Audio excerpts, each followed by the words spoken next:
The rolling pistol squat is a pistol squat progression that helps build momentum to elevate out of the bottom of the movement. This variation still requires a lot of leg strength, balance, mobility, and coordination. If you don't have the balance or strength to do this, you can try holding the elevated leg with your hand on the same side. By holding your leg, it provides a slight counterbalance to help you stay balanced. To get started, while standing, contract your core to stabilize your body, then raise one knee and extend your leg in front of your body with your toes pointing to the sky.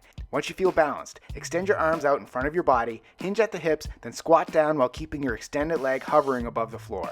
As you come close to reaching the bottom of the squat, roll back, keeping your leg extended, then explosively reverse the roll, plant your foot, and press it through the floor to rise back to standing without placing your elevated foot down.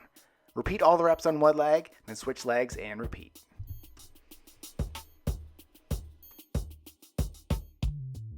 Subscribe for more Live Lean TV daily exercises.